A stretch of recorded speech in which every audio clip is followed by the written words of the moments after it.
you are to tread the path of self-knowledge, you better get ready to make some serious sacrifices, because those who are afraid of the dark should not dare to approach this process.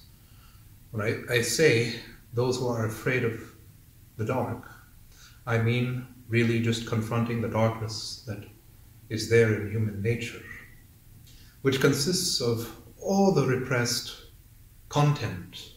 When we look in the mirror, we see what we want to see. We don't really see ourselves clearly as we are. We drag ourselves through a censorship process where we want to mold what we see according to a very specific structure, which is the self-image we have created in the mind.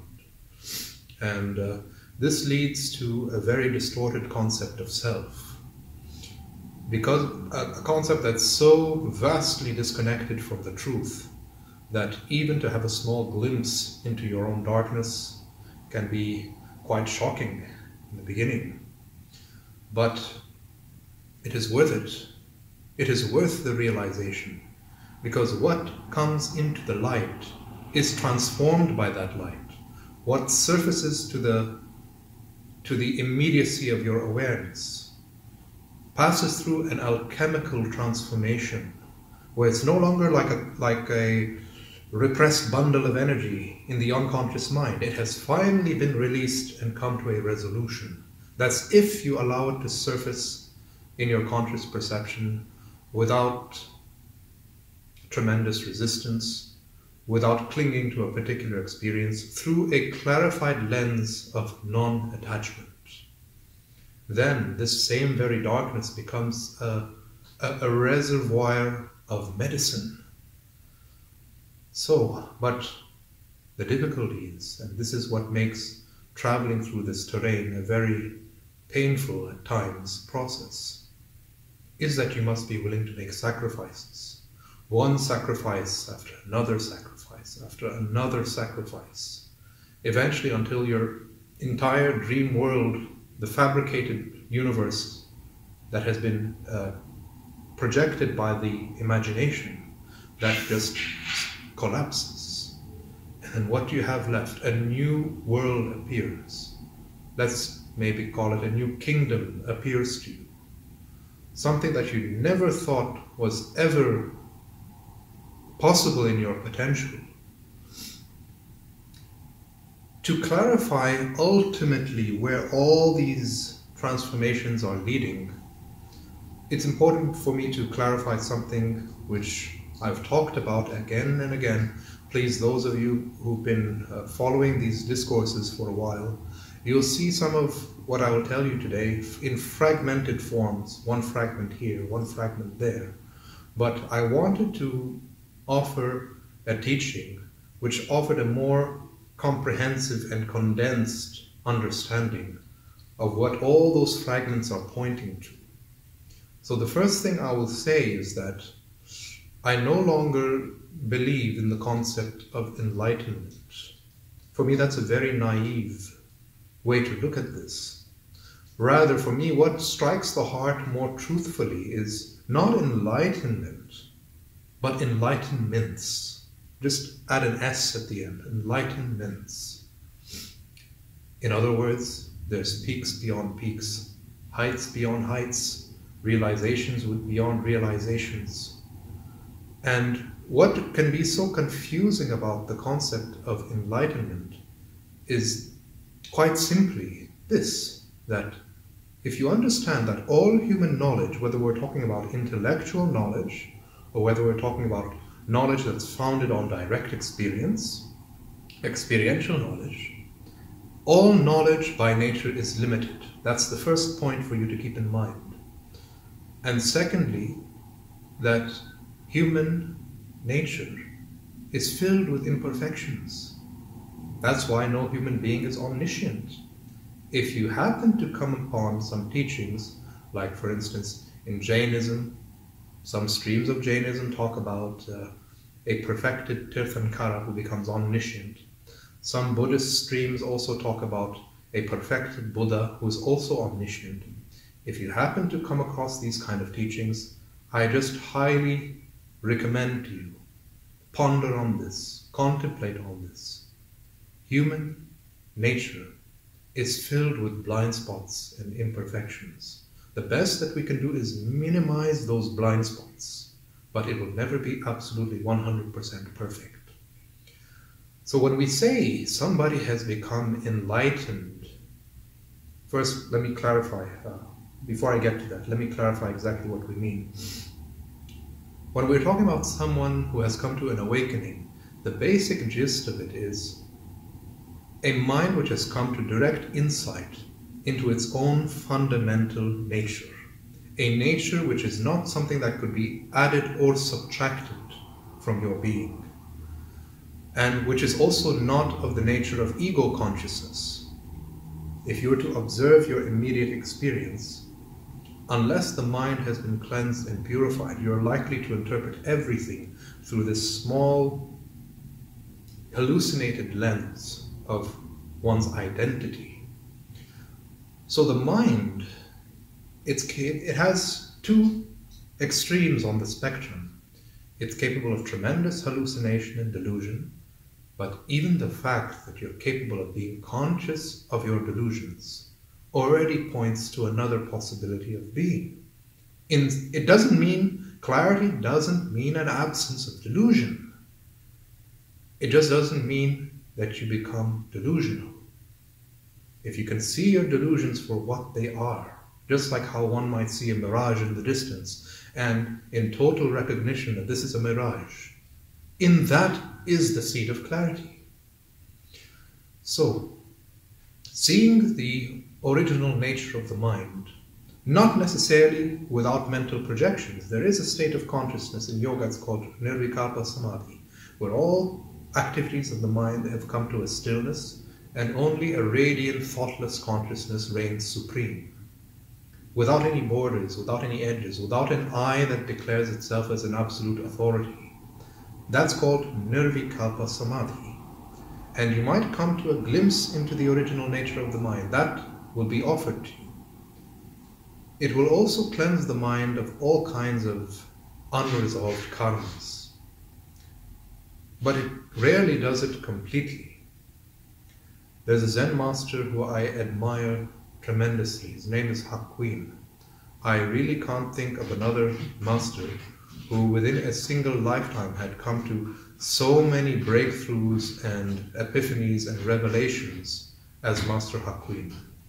And what I admire about him is that when his students would come to their satori, in Zen, Enlightenment is called satori, when they would come to their realization, he would tell them, listen, now that you've come to satori, completely forget about the fact that you've come to satori, because that's just scratching the surface now, the real journey that you're beginning. Now begins the work of post-satori. Because this was founded on his own experience. He came to realization after realization, awakening after awakening, and he would spend maybe sometimes days, weeks, or months in a great state of bliss. However, it was only a matter of time before he fell back into the old patterns, and then once again he found finally that this realization was not a continuous phenomenon. So having a glimpse into your nature is one thing. To be integrated in realization is another door of exploration. I would really like this to be driven home to you. If you understand this, therefore let's deal with the next point. There's no enlightenment. There are only enlightenments. Different levels of depth of integration into this process. I'll explain what I try to make it clear a little bit of what I mean by integration. For instance, I can refer to my own experience. It was something I was struggling with for quite a while. I had to work hard with further practice and training to bring a better synchronization in consciousness between the wisdom faculty and compassion. It's not that compassion wasn't there or it was absent. It was quite powerful and radiant. It's just that compared to the wisdom faculty was kind of overshadowing the compassion. So I needed to strive and do a little bit of inner work to bring those two aspects into a better equilibrium. I can give you another example. For instance, most traditional yogas, what they do is they focus on one major ingredient of the individual and refining that ingredient as a means to self-knowledge and transformation. For instance, Jnana Yoga deals with the way of union through intellect. There's Bhakti Yoga, the way of union through devotion or love. Let's take a Bhakti Yogi. A Bhakti Yogi, it's not that he's not capable of coming to a radical transformation through the path of the heart, through becoming so immersed in a feeling of pure love that the very distinctions between self and other just evaporate. And similarly, just like all the other paths, what you're left with is a radiant consciousness, but inflamed with the passion of love. But there is a major shortcoming that is common among bhakti yogis that follow this path. And it is this, that while radical transformation is possible through an intensity of love, on the other hand, your skeptical faculties have been left unrefined. They've been neglected. So on one hand, you may have this mountain of devotion, but on the other hand, you may be carrying so many blind spots and superstitions that you're not able to abandon simply because you never took the time to strengthen your skeptical faculties. And due to attachment to those superstitions, certain sufferings continue. So,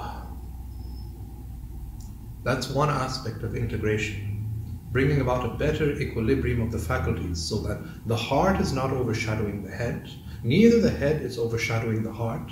In fact, let's look at this. Thought and emotion are not often operating as two separate entities.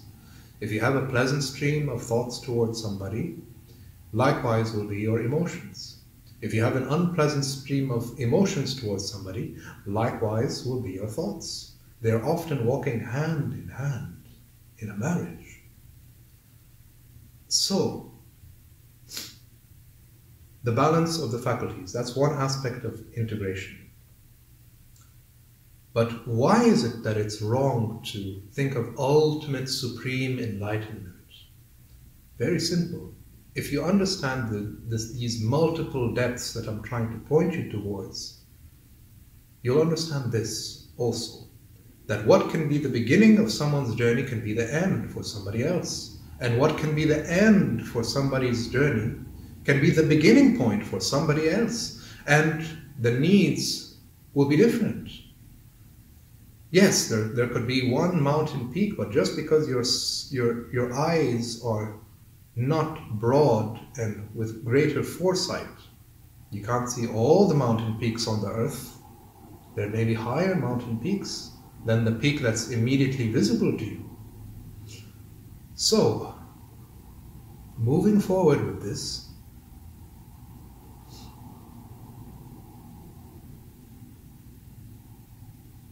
here's another thing to consider.